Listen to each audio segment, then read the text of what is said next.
In this episode, we restore a home that was destroyed by a hurricane, and even I was shocked by a few things. We bring you along for the process, and my favorite part of all, the beat drop.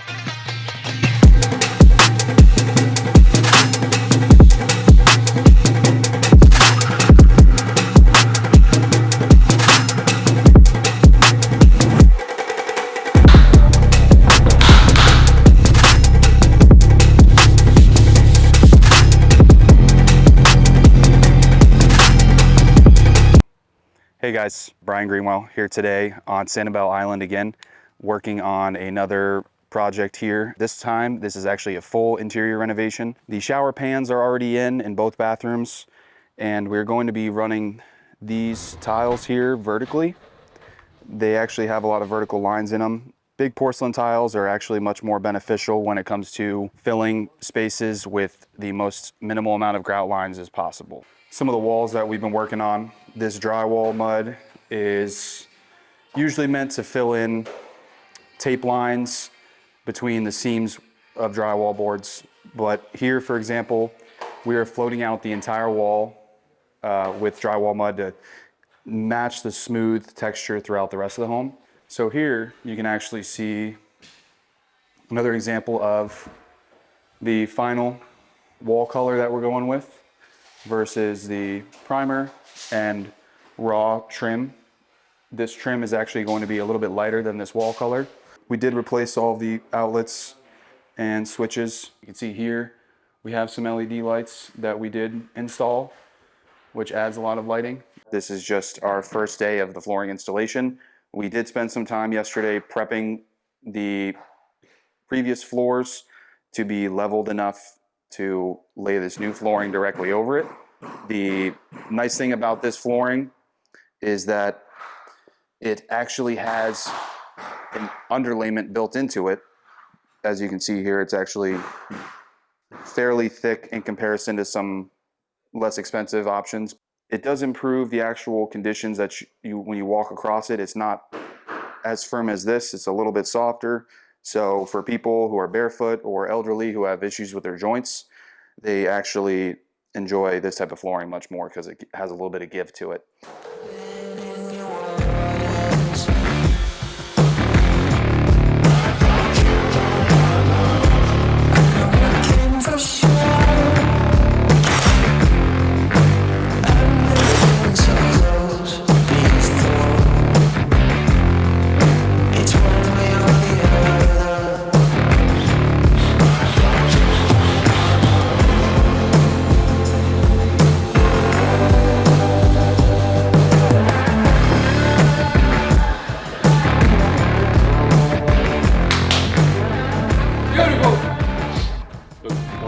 Yep.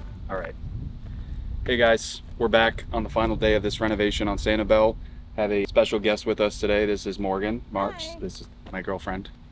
But she's also the mastermind behind a lot of the design and styles that we go for. So wanted to bring her along and show her the end result of this and kind of go over some of the things that we ended up doing, as well as a few different design styles we went with. So you guys come follow us and go take a look.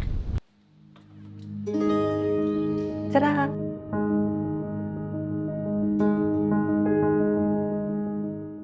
So as we can see, compared to the last time we were here, there's been quite a few changes. We have all the flooring down. We think we were putting in the cabinets last time that you guys were here.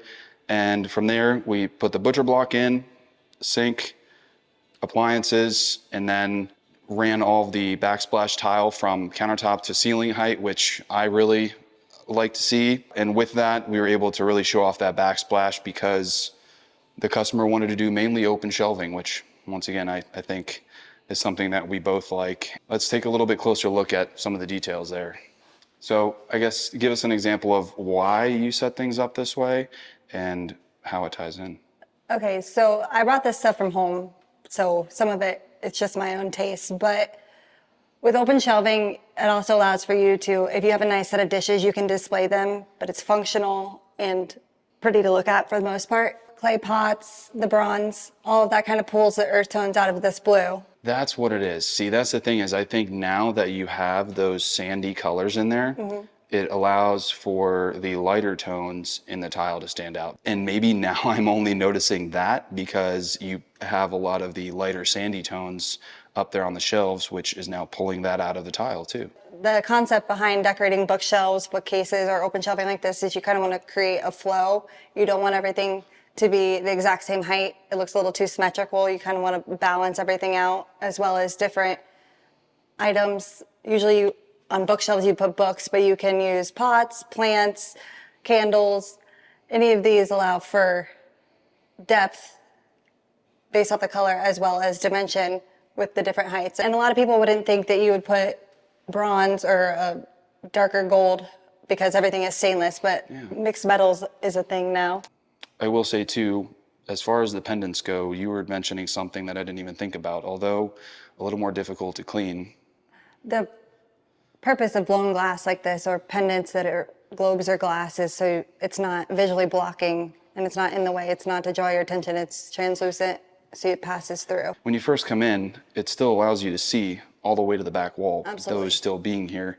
Same goes for the dining room chandelier too, although it's... Well, these are very subtle. Now, if you Yes. get glass like this, it's a little more, you can't look through it or past it, but that is a customer picked, and I actually think it's really unique and I love it. Yeah. I think it's a very different It's very light fixture. detailed. It's very detailed, and I will say I might not appreciate the detail as much if I didn't have to put it together by hand. So that's one thing that I will say is if you get any pieces like this, make sure it comes with instructions and somebody with a little more patience than myself probably too.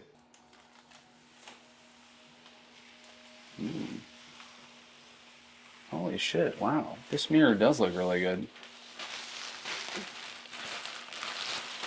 Anti-fog? That's cool. I wonder how well the anti-fog works. I don't know. Should turn the shower on. Steam it up? I like the backlight. Yeah. Valves. Everybody has done that. Why? I did that, and Humberto did that, and then you just did it. It's hilarious. I don't know how close we can get without being over magnified, but so something like I was mentioning about earlier with co-designing this with the customer. The original vanity she purchased was a navy blue tone, and it looked beautiful, but it was actually too small for the space. So her being out of state, I told her we'll go purchase one for her, and she gave us some free reign on that. And I think as far as colors go, white is always safe regardless of whatever else you have going on in the room. All right, well, clearly we have not been able to stop her from doing that all day, so I'll just have to close this one out myself. Thank you guys for joining us. This is what we love doing every single day if we had the option. Thankfully, we do, being the owners of the business. Thank you to the customers who allow us to do this for them. Appreciate you being able to tune in to watch how the project went. I'm glad we were able to do this one. I'm glad we were able to catch it on camera too, because this is a pretty accurate representation of what we're capable of. When the home flooded, it was completely gutted. Drywall, flooring, everything was pulled out of here. And when we came here, it was down to raw studs. You could see all the way through the home. We love to be able to take something from unlivable and uninhabitable to a space that feels like a home for somebody. And I'm glad that we were able to catch it on camera for one, but I'm also glad that the customer was able to trust in us to do this for them. So appreciate you guys tuning in, like I said, and make sure you keep following us for the next one, because the next one's going to be even bigger. Thank you.